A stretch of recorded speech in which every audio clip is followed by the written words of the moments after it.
Amén y amén. Gracias, Homero.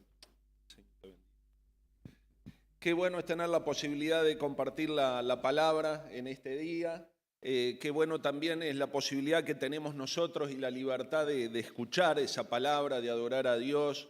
Gracias a los hermanos de adoración por guiarnos en lo que es la adoración al Señor. Qué bueno es poder tener un equipo grande de hermanos que domingo a domingo, bueno, también van renovándose y van entregando también los dones y los talentos que el Señor les ha dado para adorar a nuestro Dios. Así que es una bendición. Les comento, ayer aquí en el gimnasio se realizó el Jebulate, una actividad de jóvenes evangélicos bautistas del Uruguay. Creo que 280 jóvenes había ahí en la vuelta. Qué lindo, ¿no? Digo, yo llegué al final, ¿no? Ni para la mena, al final para ver cómo estaba la cosa, pero qué bueno que 280 jóvenes, un fin de semana así cualquiera, se reúnan para escuchar del Evangelio y adorar a nuestro Dios, ¿no? A mí me alegra muchísimo. Felicito a los jóvenes de la iglesia que estuvieron trabajando. Me decía uno de los líderes de Jebu que la organización que tuvieron los jóvenes de la iglesia en los preparativos fue excelente. Gracias por esa disposición de servir a otros. Estuvieron también dirigiendo la alabanza a los hermanos de aquí de Radio Norte. Y qué bueno es eso. Así que les aliento, les felicito y les agradezco por ese servicio al Señor.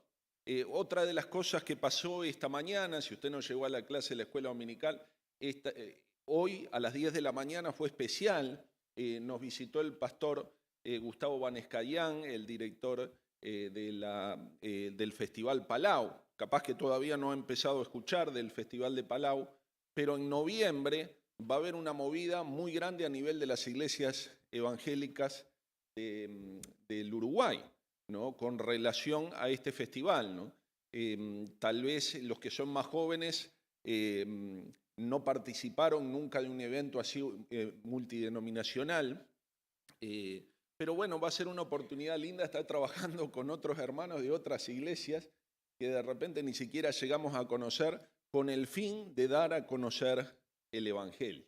El pastor estuvo esta mañana haciendo una breve capacitación para los que van a ser consejeros, o aquellos que hacen una oración de entrega a Cristo o aquellos que manifiestan su decisión de seguir a Cristo.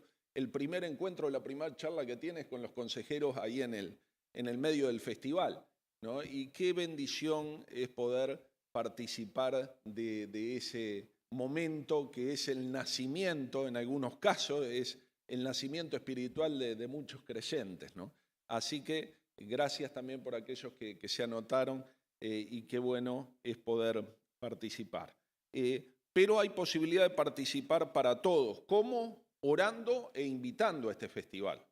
El pastor nos dejó hace un par de domingos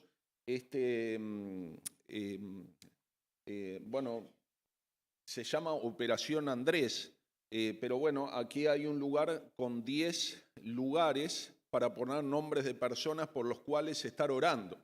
Esas personas, uno va a estar orando por ellas, pero también les va a invitar al festival. Yo sé que estamos bastante adelantados, pero uno dice de aquí a noviembre, bueno, empecemos a orar desde ya por aquellos que uno quiere o por aquellos que Dios ponga en el corazón de estar orando para presentar el Evangelio. Entonces, bueno, este cartoncito ustedes probablemente lo recibieron hace un par de domingos. No lo pierdan, no lo tiren, llénenlo y tiene dos partes. Una parte se llena acá con los 10 nombres, la otra parte se llena aquí con los 10 nombres y una de esas partes la puede traer a la iglesia y vamos a armar una cartelera para ver por cuántas personas estamos orando como iglesia, ¿no? Qué linda que esa cartelera esté llena de personas o nombres por los cuales la iglesia está orando, ¿no? De aquí a noviembre vamos a estar haciendo eso y promocionando periódicamente que puedan traer los cartoncitos. Usted puede traer este cartoncito y me lo entrega a mí o al pastor Richard y en un determinado momento vamos a ponerlo en una cartelera, simplemente como una forma de motivación a otros a estar orando por 10 personas conocidas. Así que les animo a eso. Ustedes saben también, antes de entrar en el mensaje, quiero compartir dos cosas importantes también con respecto a la vida de la iglesia. Durante julio y agosto solo tuvimos reunión de oración por Zoom.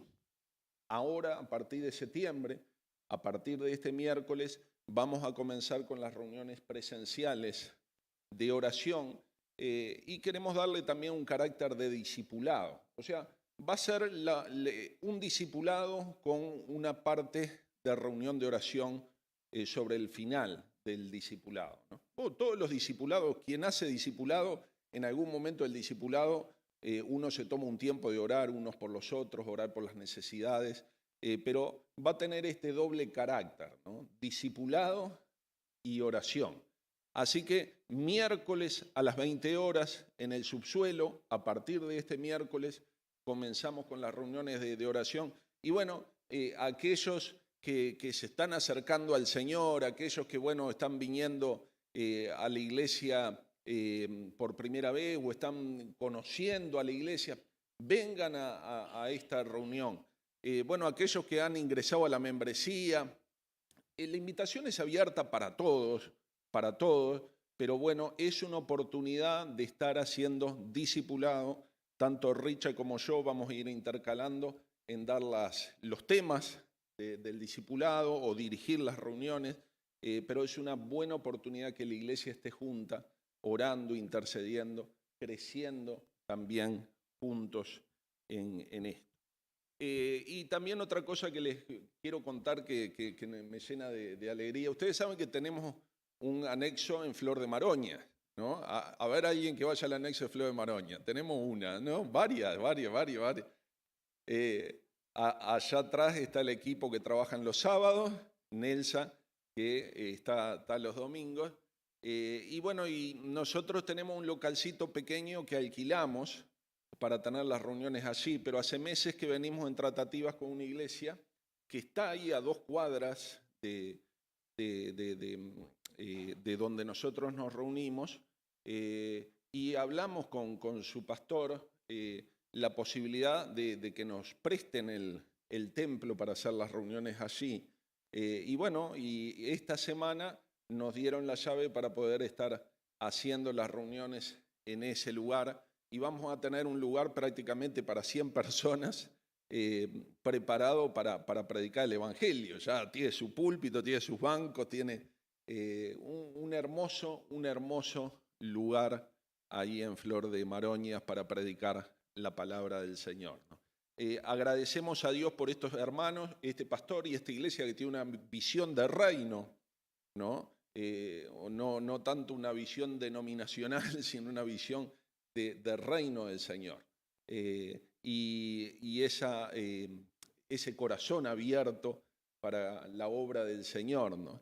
Pero con tal motivo, la idea es poder comenzar las reuniones allí en ese lugar el domingo que viene a las 5 de la tarde. Y queremos hacer un culto especial y ya que tenemos lugar, nos gustaría e invitamos a los hermanos de la iglesia que quieran estar participando. Después en los grupos de la iglesia vamos a poner la dirección. Sepan que es domingo que viene, 17 horas, pero queremos hacer un culto especial de ahí, predicando el Evangelio, pero también consagrando ese tiempo y consagrando, el lugar está consagrado al Señor, pero la idea es poder nosotros, empezando allí, poder tener un tiempo especial de dedicación de ese tiempo y ese lugar al Señor.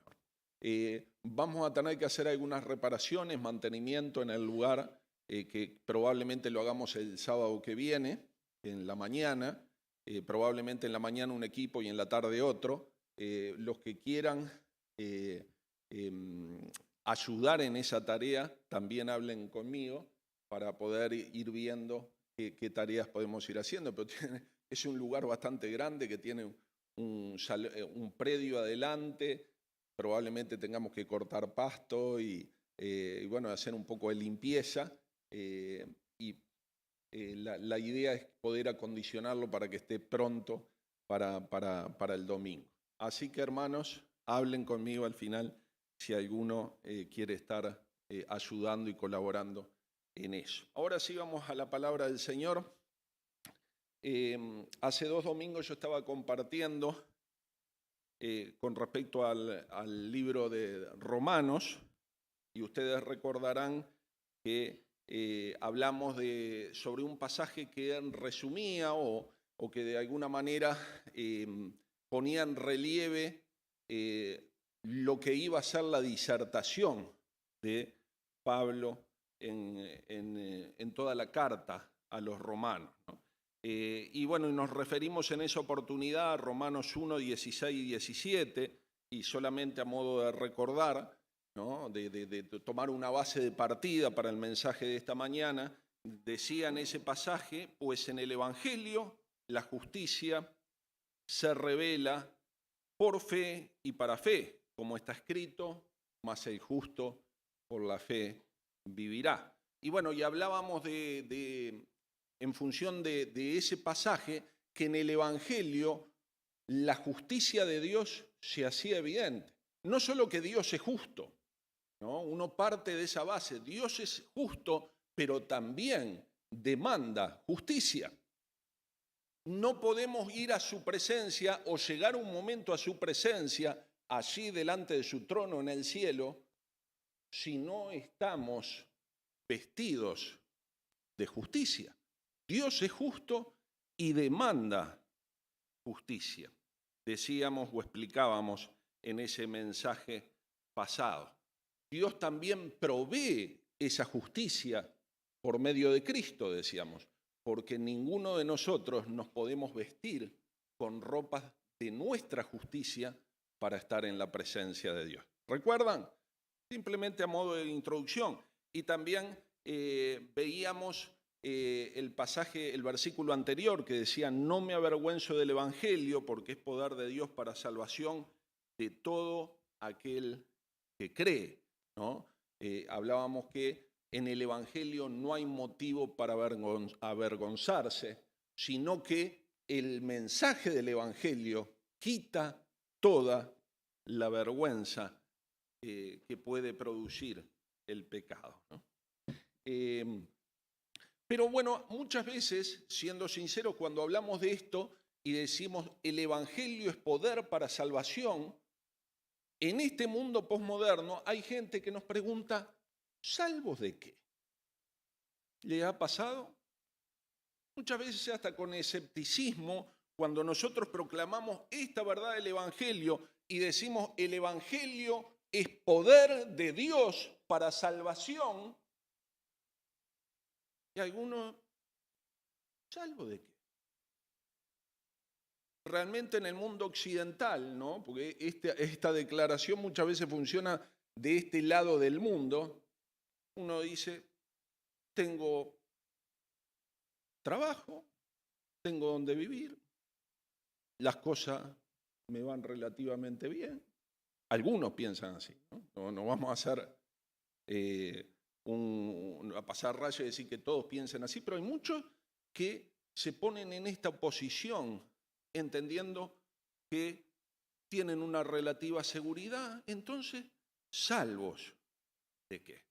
Entonces, esta afirmación merece una explicación y Pablo la da a partir del versículo 18, y si quieren ya pueden abrir sus Biblias allí en Romanos capítulo 1, pero a partir del versículo 18, del 1:18, y prácticamente por los siguientes 2 capítulos, el capítulo 2 y el capítulo 3, hasta llegar al capítulo 3, versículo 20, Pablo va a dar las razones y va a explicar de por qué necesitamos salvación, por qué el Evangelio es poder para salvación, de qué el Señor nos está salvando cuando venimos a Cristo.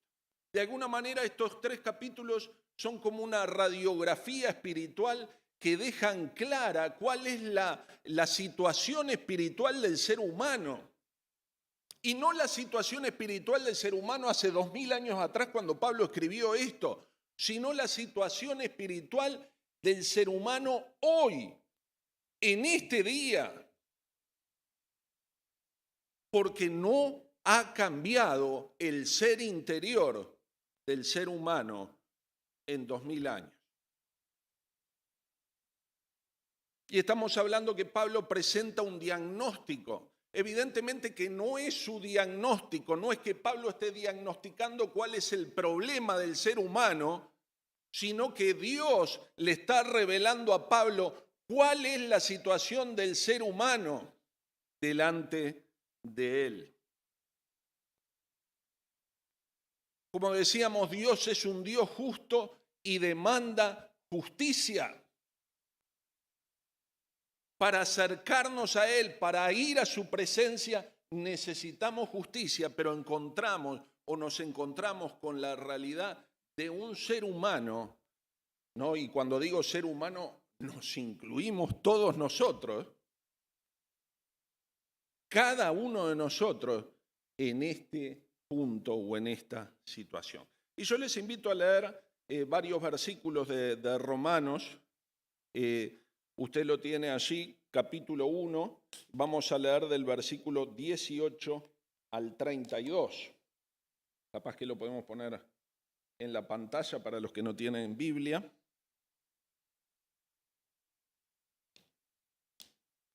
Dice así la palabra del Señor: porque la ira de Dios se revela desde el cielo contra toda impiedad e injusticia de los hombres que detienen con injusticia la verdad. Porque lo que de Dios se conoce les es manifiesto, pues Dios se lo manifestó. Porque las cosas invisibles de Él, su eterno poder y deidad, se hacen claramente visibles desde la creación del mundo, siendo entendidas por medio de las cosas hechas, de modo que no tienen excusa. Pues habiendo conocido a Dios, no le glorificaron como a Dios, ni le dieron gracias, sino que se envanecieron en sus razonamientos, y su necio corazón fue entenebrecido. Profesando ser sabios, se hicieron necios, y cambiaron la gloria de Dios incorruptible en semejanza de imagen de hombre corruptible, de aves, de cuadrúpedos, de reptiles. Por lo cual Dios también los entregó a la inmundicia de las concupiscencias de sus corazones, de modo que deshonraron entre sí sus propios cuerpos, ya que cambiaron la verdad de Dios por la mentira, honrando y dando culto a las criaturas antes que el Creador, el cual es bendito por los siglos. Amén. Por esto Dios los entregó a pasiones vergonzosas, pues aún sus mujeres cambiaron el uso natural por el que es contra la naturaleza, y de igual modo también los hombres, dejando el uso natural de la mujer, se encendieron en su lascivia unos con otros, cometiendo hechos vergonzosos, hombres con hombres, y recibiendo en sí mismo la retribución debida a su extravío.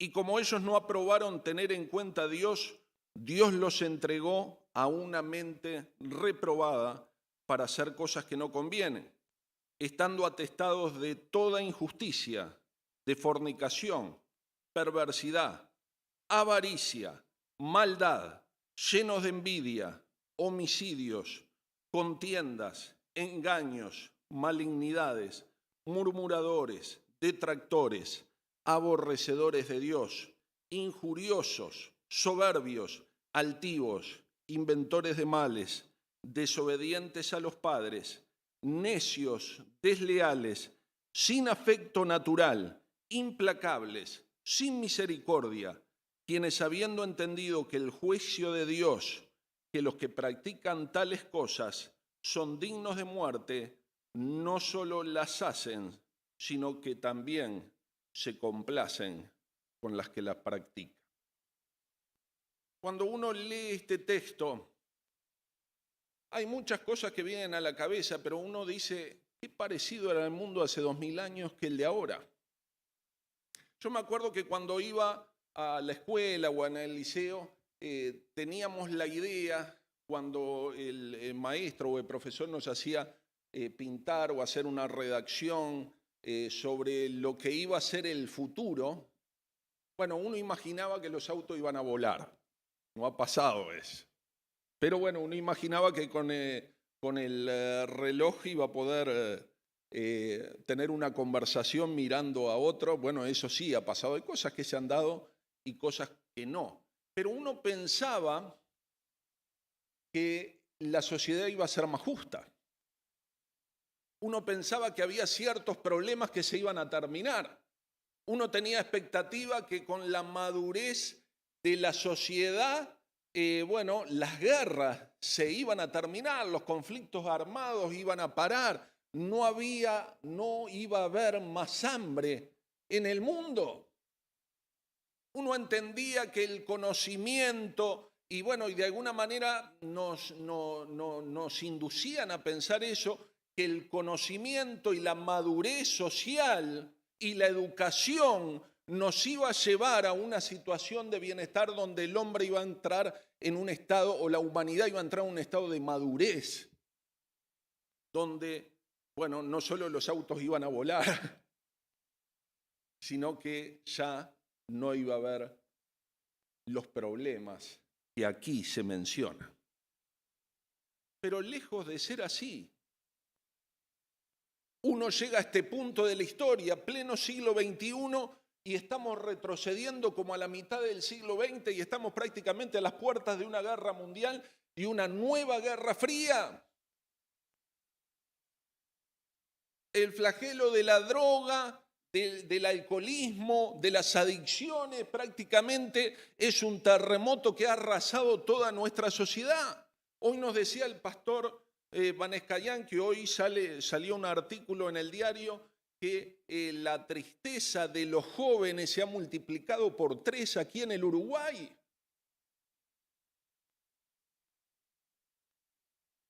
Entonces vemos que hay un problema en el corazón del hombre que no cambia. Hay situaciones que siguen latentes, hay problemas que se renuevan, que están allí durante siglos. Y Pablo hace un diagnóstico de cuál es la situación. Conociendo de Dios, dice, no le glorificaron como a Dios. El hombre cuando decide, o la humanidad cuando decide dar la espalda a Dios, no es porque no sepa de Él, no es porque no le conozca, no es porque no le haya escuchado, porque de hecho el ser humano ya nace con una idea de lo espiritual. Todo ser humano a través de la historia ha tenido una conciencia de Dios, la trae innata, la trae impresa, por no decir en su ADN, la trae impresa en su corazón.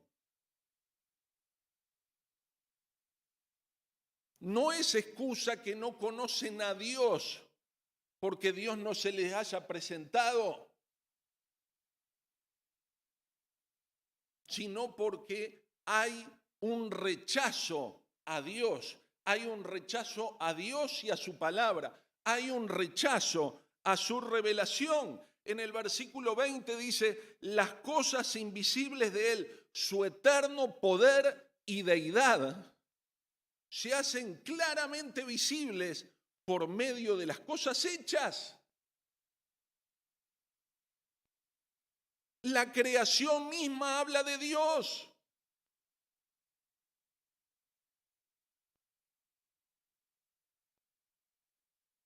Dios mismo se manifiesta a través de lo creado. Por lo tal, ningún ser humano tiene excusa para darle la espalda a Dios. La conciencia moral que todos los seres humanos tenemos es una prueba de que Dios nos ha dotado de esa conciencia moral. Si nosotros tenemos una idea de la justicia, si podemos hablar de lo que es justo o de lo que no es justo, y tenemos una idea de un ser justo, de un ser justo supremamente, es porque cada uno de nosotros tiene una conciencia moral dada por Dios. Llámele conciencia o llámele de otra manera, cada ser humano sobre esta tierra tiene esa conciencia moral dada por Dios. Por lo tanto, Pablo dice que todo ser humano delante de Dios es inexcusable. No hay excusa. Evidentemente, Pablo hablaba de las cosas hechas, que era lo que podían ver en ese momento. Podían ver el sol, la luna, las estrellas, el orden que hay en las estaciones, el orden que hay en el cosmos. Evidentemente no tenían un telescopio como el Webb para mirar miles de millones de años hacia atrás. No tenían un microscopio para ver cómo es la función de las moléculas o de los átomos.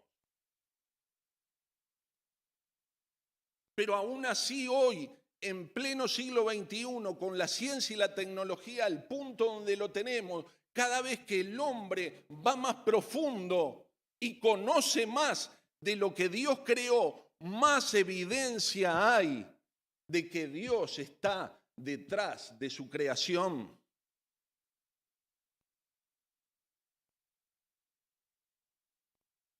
Tengo allí en mi valija un libro que escribió un científico. Se llama La caja negra de Darwin. El subtítulo, El reto de la bioquímica a la evolución. Es un tal B. No sé si alguien me lo puede alcanzar, así se lo muestro ahí en mi valijita. Me olvidé de traerlo adentro de la valija. Y este científico, un científico norteamericano, en su tesis, lo que hace es interesante, una lectura muy pesada, ¿no? Mitchell J.B., ¿no? Lo que hace en su tesis es confrontar a la teoría evolucionista de Darwin. Cosa que todos los que hemos pasado por la escuela y el liceo, de los que estamos acá, se nos ha enseñado como una verdad que no se puede refutar. Y este hombre dice que en la medida que el ser humano tiene acceso por medio de la ciencia a ver lo que es cada vez más pequeño, por ejemplo, la estructura de las moléculas, el ADN, se da cuenta, ¿no?, por medio del estudio de una célula microscópica que tiene un flagelo. Un flagelo es como una colita que lo hace mover en un medio líquido, pero es algo microscópico. Él lo que hace es descartar la posibilidad que ese flagelo haya surgido en esa célula por simple evolución. O sea, con una lectura muy pesada. Estadísticas matemáticas, estudios de bioquímica, él descarta que no hay posibilidad ni matemática, ni hay posibilidad de evolución de que algo tan complejo como el flagelo en una célula que la hace mover surja por la casualidad o el azar. Evidentemente, en el momento que hablaba Darwin, allí, creo que era mitad del siglo XIX, estas herramientas científicas no estaban a la orden, se miraba lo macro. Pero hoy el ser humano tiene la posibilidad de ir más allá y presentar nuevas posibilidades. Este hombre en su tesis, ya les digo, no es cristiano, llega a la conclusión que detrás de esa célula, porque no está hablando de cosas complejas como un ojo, está hablando de una célula, un organismo unicelular con un flagelo que la mueve. Dice, detrás de esa célula, para que pasara de un organismo celular a ser una célula que lo mueva un flagelo, ese cambio no pudo haber surgido del azar, no pudo haber surgido por ninguna otra circunstancia que no sea por un diseño inteligente. Y lo que plantea es, ¿no?, como una alternativa a la evolución, el diseño inteligente.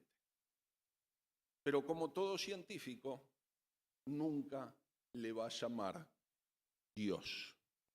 Simplemente patea la pelota para adelante y deja el espacio para que ese diseñador inteligente pueda ser otro en el universo. Pero bueno, él admite que los científicos no dan el brazo a torcer para no llegar a la conclusión de admitir la posibilidad de que haya un ser supremo, inteligente, que haya diseñado la vida en el universo.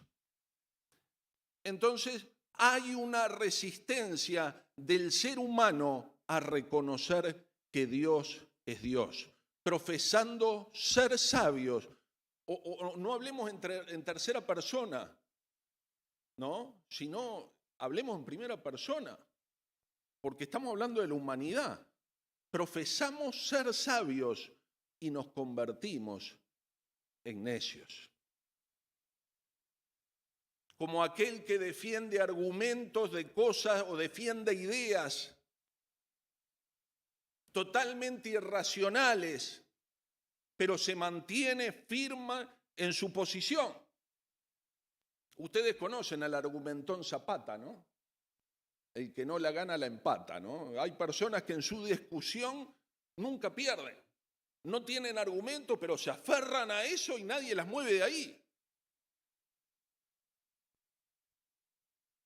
Pablo dice que el ser humano se puso en ese lugar y en vez de darle la gloria a Dios, en vez de admitir la posibilidad de que hay un Dios creador y diseñador de la vida y creador del universo, se pone en la otra punta y dice es la casualidad, es el azar. Este hombre dice que hay más posibilidades que revolviendo en un plato de sopa de letras,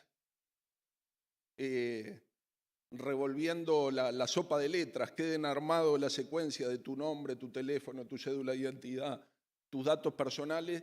Hay más posibilidad de que suceda eso, revolviendo por millones de años la sopa de letras, que se originen los cambios de información genética en el ADN para que un organismo celular se genere espontáneamente por la casualidad la colita que lo impulse. Pero el ser humano es así, en su necedad dejó de lado a Dios. Profesando ser sabios, se hicieron necios. El humanismo surge más o menos junto con el movimiento de reforma. De hecho, el humanismo se apoya en el movimiento de reforma. Y cuando el humanismo tenía una base bíblica, el humanismo estaba en función del hombre. Pero cuando el hombre decide descartar a Dios totalmente y darle la espalda a Dios, como pasa hoy en día, el humanismo se ha deshumanizado. Y el humanismo se vuelve en contra del hombre mismo. Ese humanismo es el que dice la concepción de la vida no tiene importancia. Puede hacer una fiesta si encontrara un organismo vivo en Marte y va a decir encontramos vida, aunque fuera un líquen, un musgo. Pero ese humanismo de hoy se tapa los ojos cuando decimos la concepción de la vida en el útero materno no es nada hasta las 12 semanas y ahora lo quieren extender o he escuchado propuestas de extenderlo hasta la semana 16.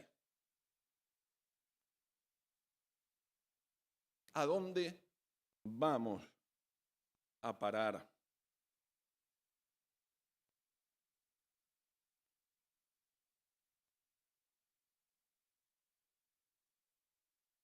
Entendiendo lo que dice la palabra de Dios, que hay un juicio ¿no? Que no se puede descartar o darle la espalda a Dios sin sufrir consecuencias, entendiendo eso, igual lo hacen.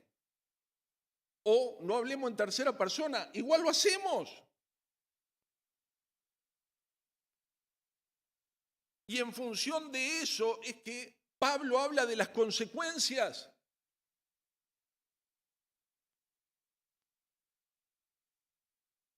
Y evidentemente quizá usted no tenga ganas de escuchar, de hablar de las consecuencias de esto. Pero qué bueno sería que prestes atención a esto. Porque una de esas consecuencias es que la ira de Dios se está revelando en el mundo. Como dijimos, Dios es un Dios santo, está apartado del mal. Por definición, que sea santo quiere decir que no tiene nada que ver con el mal. O sea que la justicia de Dios es inherente a su ser.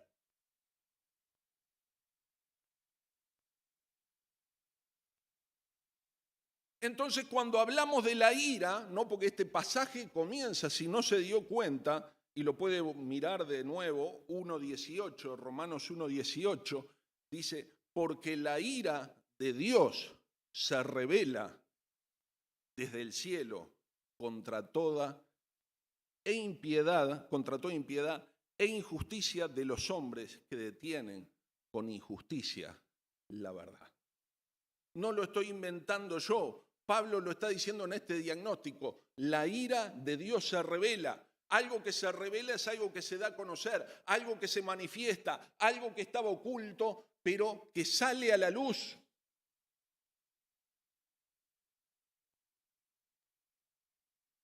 La ira de Dios se revela. Y decíamos que la ira es una manifestación de su santidad y de su justicia. No tenemos que ver la ira de Dios como una manifestación del mal carácter como en el ser humano. Evidentemente que yo, si en este momento me pongo en una posición de ira, no hay justicia en la ira del ser humano. Pero cuando hablamos de la ira de Dios es totalmente justa porque parte de su santidad. En Él no hay maldad. Y Él está, su ira está en función del pecado.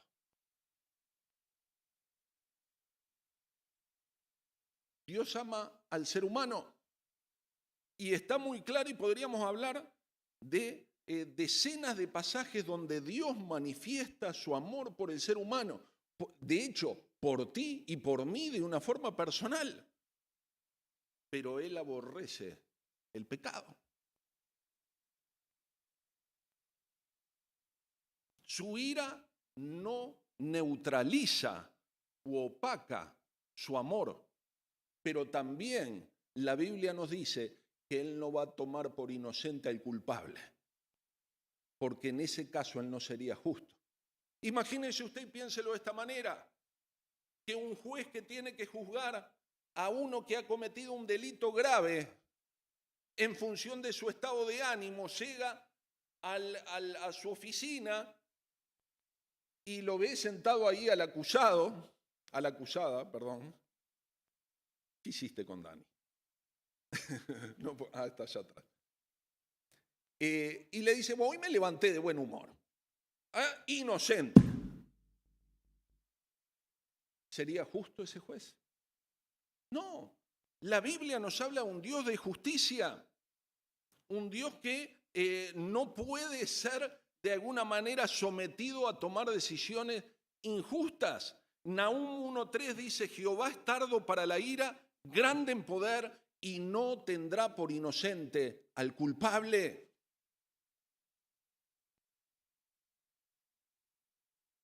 O sea, cada ser humano que vive en este mundo tiene un problema, que está bajo la ira de Dios. Dice, el que cree en el Hijo, dice el Señor Jesús en Juan 3:36, el que cree en el Hijo tiene vida eterna, pero el que rehúsa creer en el Hijo no verá la vida, sino que la ira de Dios está sobre él.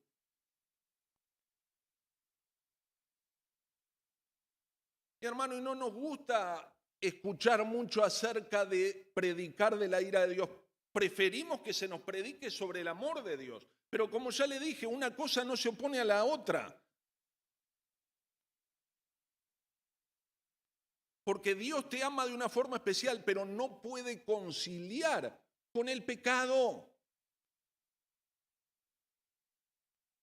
Él te ama a ti, de tal manera te amó que entregó a su Hijo para que Él dé su vida en rescate por la tuya, pero de ninguna manera va a decir que tu pecado no es nada, que mi pecado es una tontería, porque es un Dios de justicia. Y uno dice, ¿cómo se revela la ira de Dios? ¿De qué manera la ira de Dios se revela? Y nuestra mente inmediatamente puede ir al juicio final. Bueno, va a haber un juicio, eso lo sabemos. El que no lo leyó en la Biblia lo pudo haber visto en películas, el día del juicio.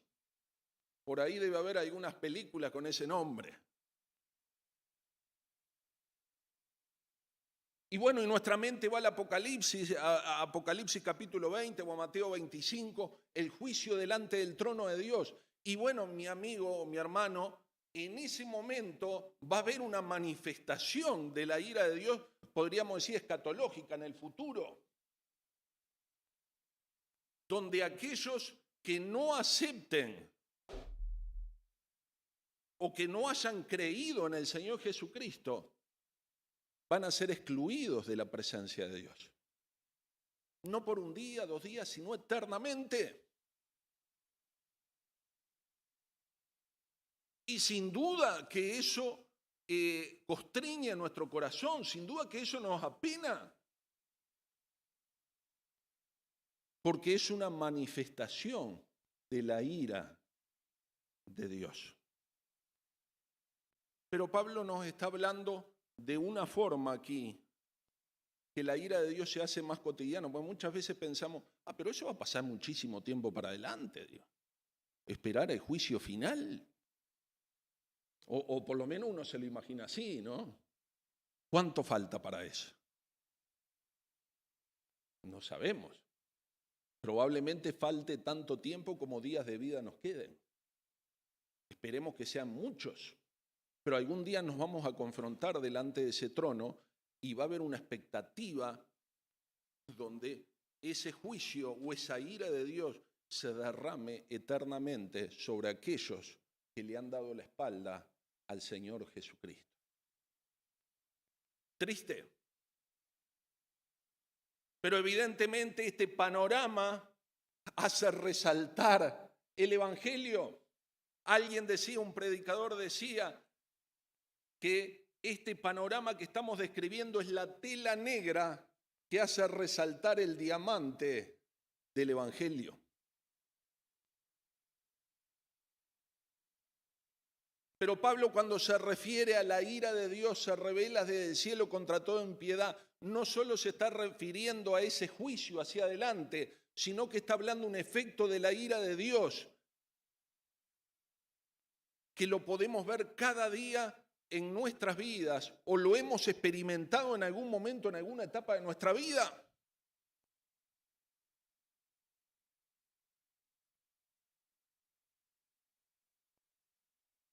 Si ustedes se ponen a ver en el pasaje, usted va a encontrar en 3 oportunidades, en el versículo 24, en el versículo 26 y en el versículo 28, que tienen en común una frase. Y dice, por lo cual Dios también los entregó. Dios también los entregó. En el versículo 24 dice, por lo cual Dios los entregó a la inmundicia de la concupiscencia de sus corazones en el versículo 26 dice, por esto Dios los entregó a pasiones vergonzosas. Y versículo 28, y como ellos no aprobaron tener en cuenta a Dios, Dios los entregó a una mente reprobada para hacer cosas que no convienen. Hay un aspecto de la ira de Dios que está latente ahora en este momento y que no hay que esperar al futuro para verla y para experimentarla, que es cuando Dios entrega a la humanidad a los efectos desastrosos de sus pecados. La ira de Dios se está revelando en el mundo ahora, hoy, está en los titulares de los diarios, porque el hombre está experimentando en sí mismo la consecuencia de sus propias decisiones extraviadas, las consecuencias de sus propios pecados. Y de hecho, cuando digo el hombre o la humanidad, lo ponemos tanto en tercera persona que nos olvidamos que nosotros mismos hemos experimentado las consecuencias de nuestros pecados cuando estábamos sin Cristo, cuando no le conocíamos a Cristo y tal vez aún después.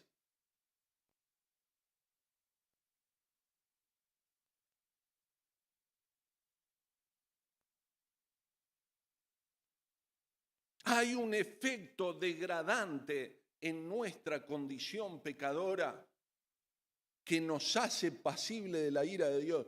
Cuando nosotros experimentamos las consecuencias de nuestro pecado en nuestras vidas, experimentamos un anticipo de la ira de Dios. Este es el diagnóstico de la sociedad. El hombre camina en círculos, se hunde en un pozo. Muchas veces me gusta ver estos 3 versículos como una escalera descendente de 4 escalones, porque tendríamos que agregar el versículo 32 como el escalón de más abajo. Quienes, habiendo entendido el juicio de Dios, que los que practican tales cosas son dignos de muerte, no solo las hacen, sino que también se complacen con que las practican. Ese es el punto más bajo de esta escalerita de degradación del ser humano.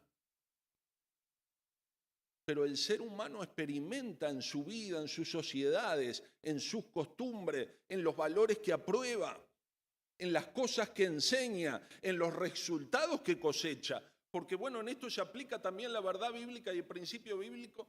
Todo lo que el hombre sembrare, eso también segará. El que siembra para la carne, de la carne segará corrupción. Y muchas veces nuestras sociedades están así, pero nuestras vidas tal vez estuvieron así, nuestras familias tal vez estuvieron así.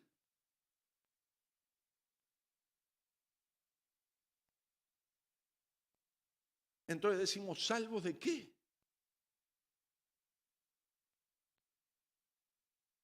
Había una película donde los protagonistas comenzaron en un desierto a dar vueltas en círculo sin darse cuenta y caminaron 2 días para llegar al mismo punto donde habían partido. Cuando se dieron cuenta que habían vuelto al mismo punto donde habían partido, la primera sensación fue dejarse morir. Después el desenlace lleva por otro lado. Pero ¿cuántas veces nuestra vida ha sido eso? Una y otra vez. El tema es que ese círculo muchas veces se convierte en un remolino que nos va llevando cada vez más abajo, más profundo, del cual no podemos salir.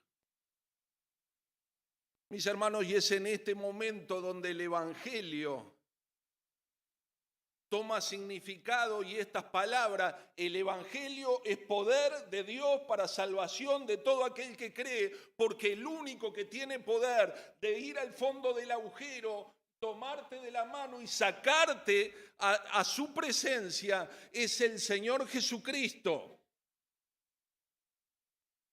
No hay otro nombre dado a los hombres debajo del cielo en que podamos ser salvos.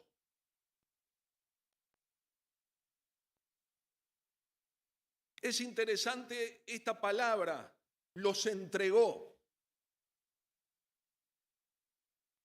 En el libro de Romanos hay 4 veces que se menciona esta palabra. 3 ya lo hemos visto como un anticipo de la ira de Dios. Los entregó a pasiones vergonzosas, los entregó a una mente reprobada. Esto los entregó es que Dios le soltó la mano, no es que Él haya decidido entregarlo. Simplemente el Señor en tu libertad te va a decir, si querés ir por ahí, andá. Pero yo soy un Dios santo. Conmigo no. Andá.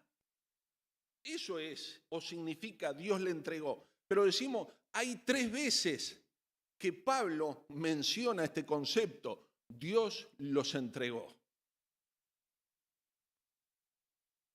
3 veces ya lo hemos mencionado. ¿Sabe cuál es la cuarta? En Romanos 8:32 dice, y el que no escatimó a su propio Hijo, sino que lo entregó por nosotros.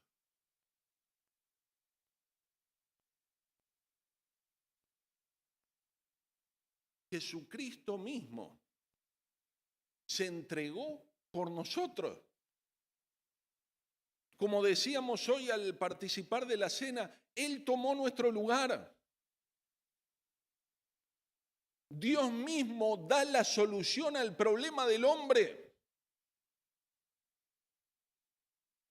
Si la ira de Dios está sobre la humanidad, Dios provee la solución al problema de la ira.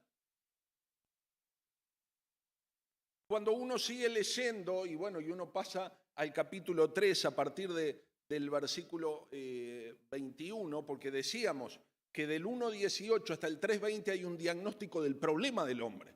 Pero después, a partir del 3:23, comienza a hablar de cuál es la provisión de Dios para este problema del hombre. Y allí aparece este pasaje glorioso, ¿no? Dice, por cuanto todos pecaron, están destituidos de la gloria de Dios, siendo justificados gratuitamente por su gracia mediante la redención que es en Cristo Jesús, a quien Dios puso como propiciación por medio de la fe en su sangre para manifestar su justicia a causa de haber pasado por alto en su paciencia los pecados pasados.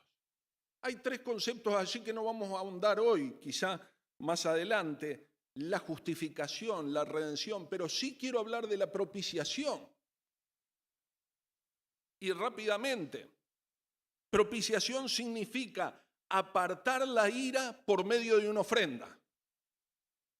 Significa aplacar o satisfacer la ira de Dios por medio de un sacrificio expiatorio. Esta palabra se usa en el ámbito religioso porque esta metáfora vemos al hombre culpable, cual ha sido desviada la ira de Dios. Cuando habla que Jesucristo es nuestra propiciación, significa que Él recibió en su persona toda la ira de Dios que nos correspondía a nosotros. Es como si la locomotora o el tren que viene o que va a venir de las papeleras, viene cargado con la ira de Dios que merecíamos que diera o impactara contra nosotros, y Jesucristo se pone delante como la propiciación de Dios. Él recibiendo toda la ira del impacto, toda la fuerza del impacto de la ira de Dios sobre su vida. Mi hermano, y cuando escuchamos esto, ¿qué hacemos? ¿Todavía seguís pensando salvos de qué? La salvación no es simplemente salvo de la ira venidera, sino es detener ese flujo de descenso, de degradación del pecado detenerlo y comenzar a ir en el sentido opuesto, que es el de santificación. Es el comienzo de una vida nueva donde uno deja de descender, experimentando una y otra vez la consecuencia del pecado, volviendo al mismo punto una y otra vez para comenzar a ir en el sentido opuesto.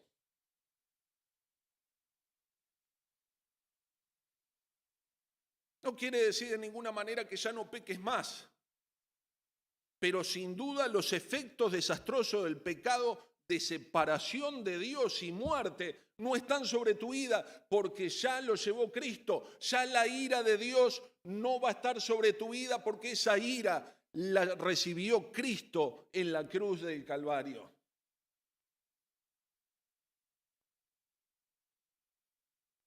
Y ante estas realidades, mi hermano, realidades espirituales, la pregunta es: ¿qué vas a hacer con respecto a esto? La invitación es clara, es entregar tu vida a Cristo, rendirte delante de Cristo, decir: acepto tu gracia y tu salvación. Quizá la única respuesta lógica del ser humano a la gracia de Dios sea rendirse en fe. Por eso dice: la justicia de Dios se revela por fe y para fe, porque escrito está: mas el justo por la fe vivirá. Tanto la ira de Dios como la justicia de Dios se están revelando en este momento, y las dos tienen el mismo propósito, que es para que tú te puedas entregar a Cristo hoy. Te voy a invitar a que inclines tu rostro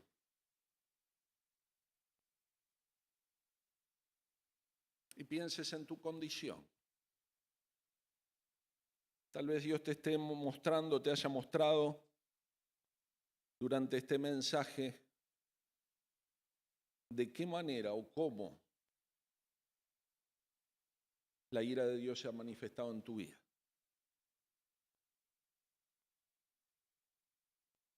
Y cómo has ido caminando escalón por escalón, cada vez más abajo, más lejos de Dios.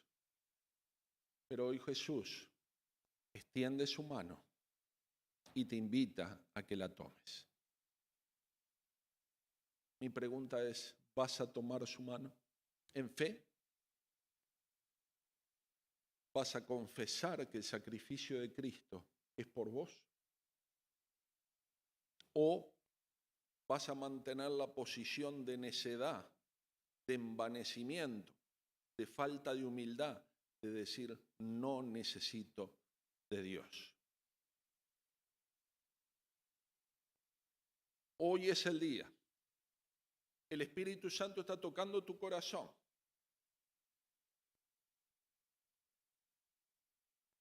Y Él está esperando una respuesta de tu parte. ¿Vas a extender tu mano y vas a agarrar la suya?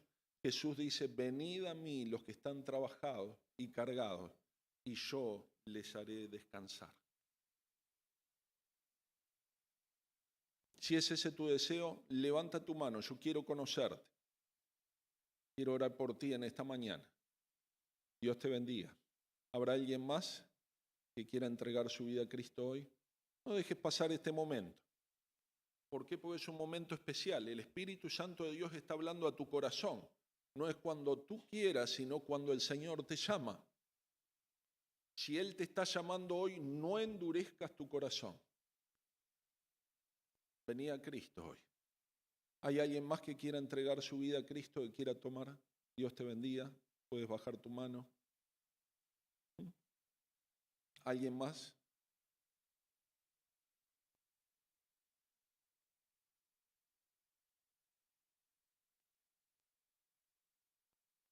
Hoy es el momento de entregar el corazón a Jesús. Puedes hacer esta oración, ya sea que hayas levantado tu mano o que por distintas razones no lo has hecho. Pero si entendés este mensaje espiritual, en fe podés hacer esta oración. Dios está escuchando, el Espíritu Santo de Dios está aquí en este momento. Y le podés decir, cerrá tus ojos y decirle así a Dios: Padre, reconozco que soy pecador y que he vivido la experiencia de esta espiral degradante de pecado. Entiendo que merezco que el tren de la ira de Dios dé contra mí. Lo considero justo. Pero con humildad acepto el sacrificio de Cristo en la cruz, que se paró entre mí y ese tren y recibió todo el impacto.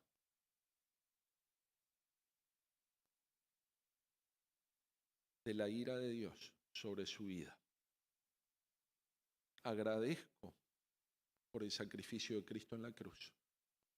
Acepto a Jesús como Señor y Salvador.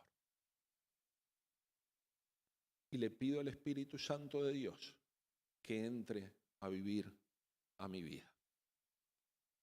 En el nombre de Jesús. Amén. Que Dios te bendiga.